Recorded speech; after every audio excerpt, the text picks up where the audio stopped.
Hello, good morning guys. Good morning, good evening here in America. It's 6:30 in the evening. Magluto ako ng chicken adobo pinatuyo. So, pinauga. Paborito ng manang ko ang chicken na ito pinauga. Pero hindi ko alam paano pagluto. Si mama lang ang may alam. So, ngayon, umpisahan natin. Luto tayo ng chicken adobong pinatuyo. So, ayan, mag-init tayo ng pan. And mayroon na ako ditong chicken. Di-marinate ko. I don't know how, but it's my first time. I marinated it with garlic, and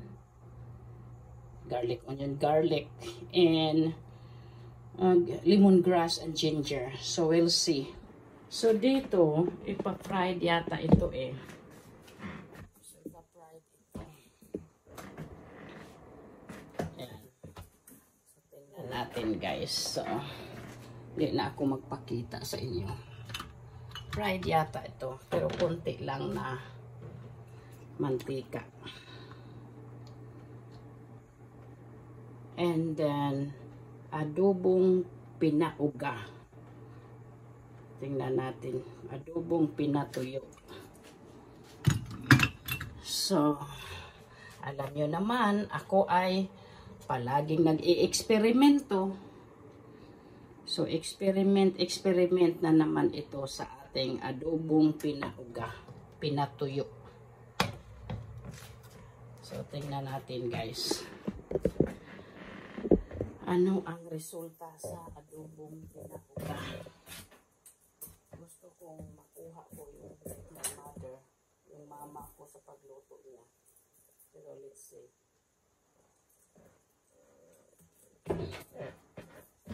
Iinit natin ang mantika. Init natin ang mantika. Then, pa-fried natin ito.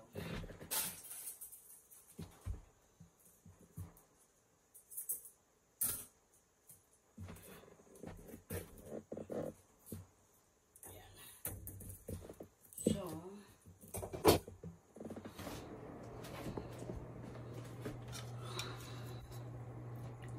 tingnan natin guys. Ano ang resulta?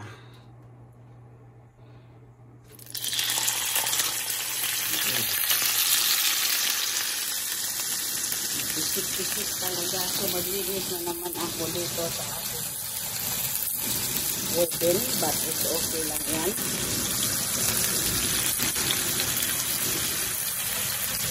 Okay, pinauga. So,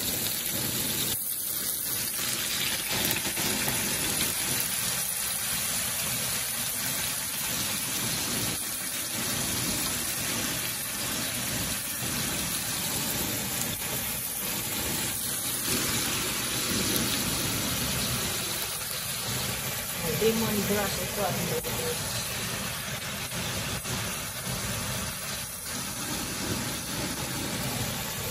So, ilagay ko ito lahat. Ito ko. Ayan, ilagay ko lahat. Tingnan natin kung parang adobong pinauga ba ito.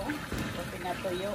Katulad ng luto ng mama ko. Pero sa kanya is masarap talaga yun eh. Maraming garlic. Tingnan natin guys. Experiment tayo.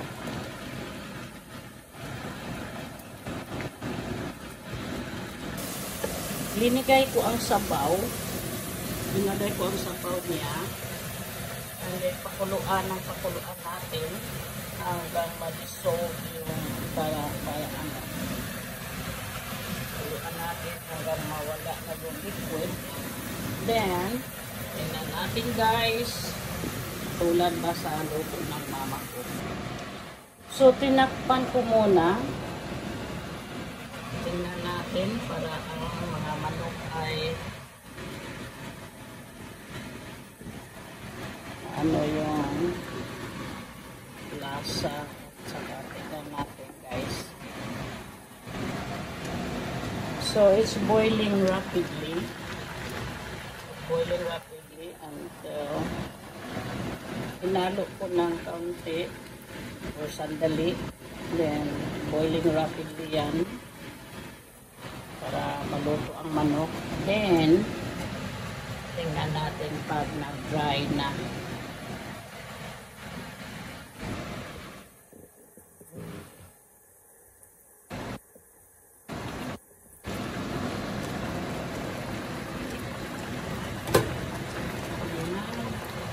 September 7, 6:44 p.m. Tikman ko ba? Kulang-kulang sa alak.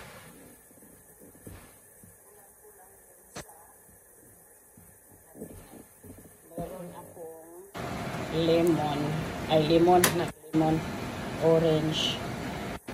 oranges. So, para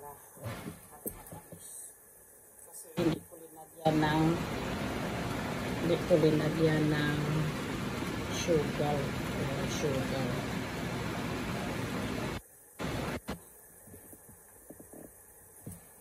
Kalahati ang dito sa orange. So, lagay ko din.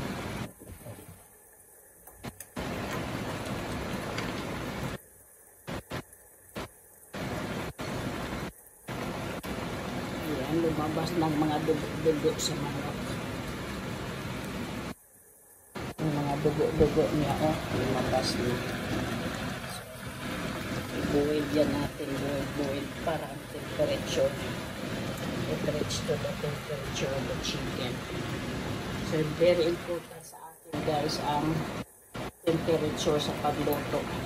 Especially nasa food industry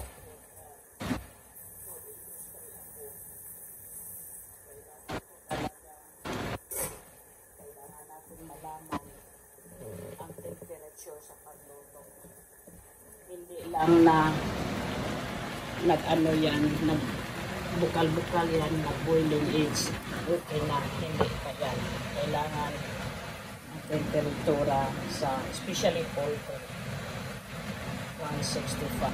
So, it's been 5 minutes since boiling. Tingnan natin. Control natin ang heat.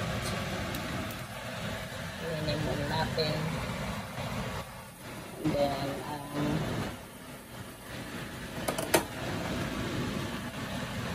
you have to stir it. Ayan. Hindi ko alam paano yun niloto ni mama.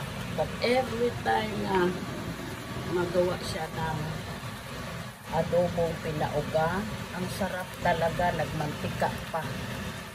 So, I'm trying kung ganito pa din ang ginawa niya.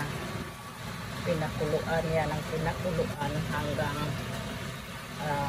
kasi yung ginamit niya na manok is ano yun yan, lumabas na yung mga dugo-dugo. Kailangan talagang pagbukalan yan.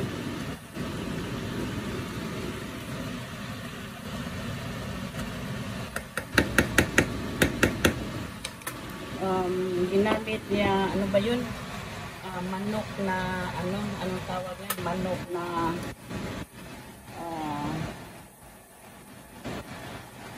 Pinoy? Whatever that is, I don't know. Anyway.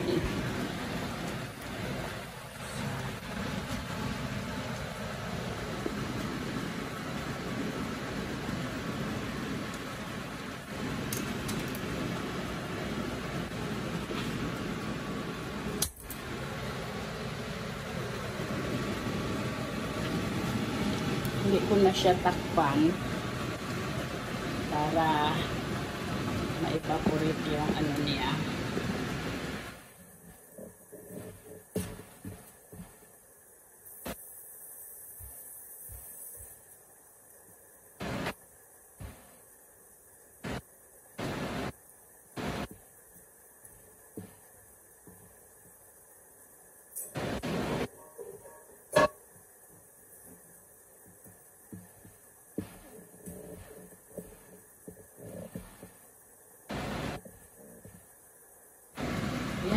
pinalisol ko ang water.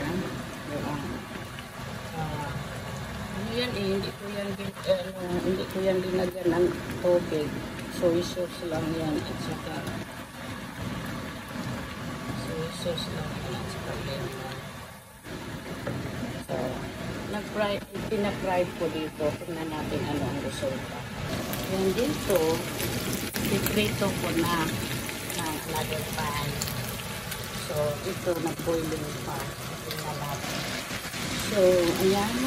Ang adobo na luto na, i-transfer ko dito sa isang frying pan para fry ang outcome niya na dry, pinatulog. Ano lang, puro lang mantika lang sa manok. So, ayan guys, nag-brown na dito, i-fried na adobo. I boiled it from here, and then I transfer it sa isang kawali. Tingnan ko lang ito siya kung pwede pa ba ito. Pero I think this is the right way. And my mama made adobong pinatuyog. Tingnan natin guys. Ayan guys, this is what it look like. Adobong pinatuyog. Ang katas ng mantika niya ang lumabas. Thank you for watching. Bye-bye.